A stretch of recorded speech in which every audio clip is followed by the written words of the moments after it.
My family owns and operates a grain elevator, and we have 7 full-time employees. We're needing 12 to 15 employees in the harvest season, and we're really struggling finding good, dependable help during that season. So I was just curious your thoughts on that. Well, ever since there's been grain elevators, that's been an issue. So what have you done before? So currently we're using a temporary agency that just finds people for us and bring them in. And I mean, if we go through 10 guys a season, that's a good season. And it's just been hard the last couple of years. 10 years ago, what did you do?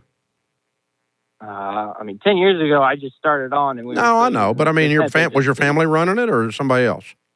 Yeah, no, my dad's been using this temp agency for 25, 30 years. And okay, so he's running staffing agency for 2 decades. Yep. Okay. Yep. And that's now not working. Why?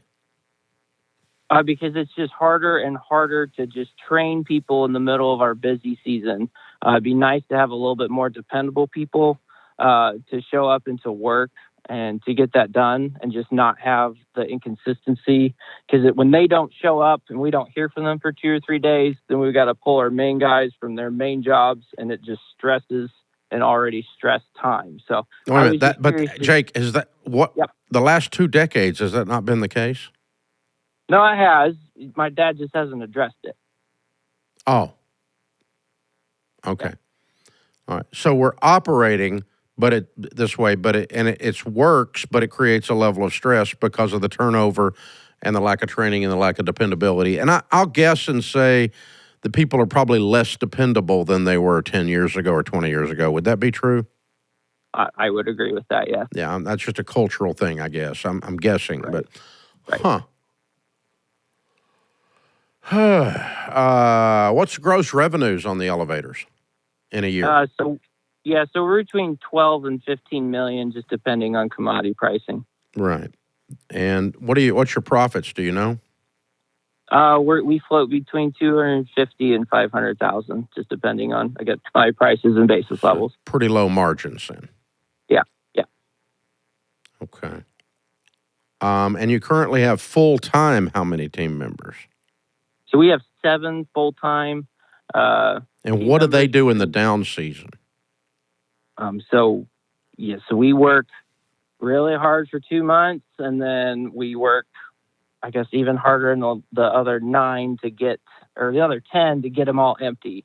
And so we have two sides of this. We have 2 facilities, so each has a crew, and then we have a fertilizer plant as well. So it's loading trucks, fixing equipment that breaks, getting. Okay, now wait a minute. It's a seasonal business.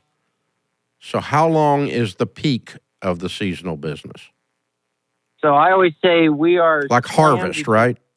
Yeah, Labor Day to Thanksgiving. That's our go, go, go, go, go season. Okay, so you have 3 months of really wild and crazy, almost like tax season or something. And then the other 9 months are slower. Correct. I mean, still 40 hours work, but... No, I'm just saying. Okay, and during those... What are those people doing during the 9 months again? If there's no harvest coming in, what are they doing? Yeah, we're loading trucks, fixing equipment, keeping facilities clean, making repairs and improvements, those sorts of things. Loading trucks with what? Grain. Selling the grain. Okay, so you fill it up and then it takes 9 months to unload it. Yes. Okay, I didn't know how the business worked. I'm trying to learn. Yep. Okay. Nope, that's fine. All right, and so you're storing it and selling it off as people need, as needed. Yep. So what is the work that is happening during peak season to fill it up that's different than the unloading? I really am ignorant about this, Jake. I'm sorry. Yep. No, that's fine.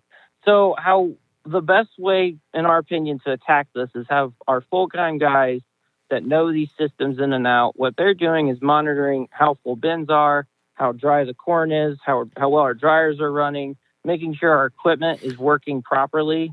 And then we hire these, the staffing agency people, they just dump the trucks. It's very simple. It's very easy. All we ask them to do is just dump the trucks, clean up after it's dumped, and then wait for the next one. Got it. And so one guy can do all that. It's very stressful. Okay. I do not know where to find 3 months of labor because I've never done it that is dependable, that you only work them 3 months. So the only things that pop into my head, I don't have a good fix for this. It's seasonal labor.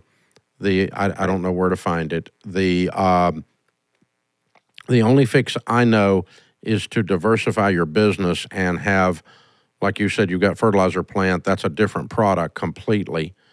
And have other things that you're doing during the 9 months that keep everybody busy and raise the level of your staff, but you're diversifying your business. You have different products that you're doing, not just siloing.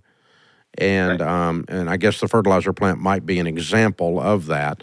And so the more of that kind of thing you can do, that allows those people to have some downtime at those other things that are inverse of the seasons, in other words. So a simplified example of that would be, and it's super simplified, so forgive me, but it is. It's the lawn mowing guy, the landscaping guy, that he cuts grass in the summer, snow blows in the winter. Right. Okay, and so he keeps everybody on board. They snow plow and snow blow in the winter. And he's in an environment where he needs to do both, so that he finds a complementary product line that in the off season keeps his people busy, and then he can just keep them around year round. So something along those lines is what comes to mind.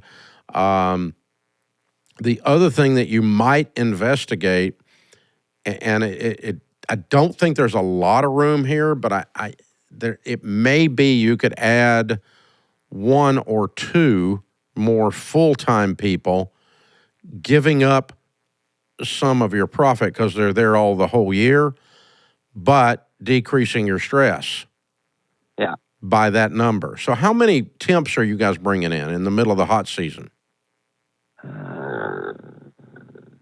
Probably 6 to 7. Yeah, so if we lowered that to 4 to 5, that lowers the stress level.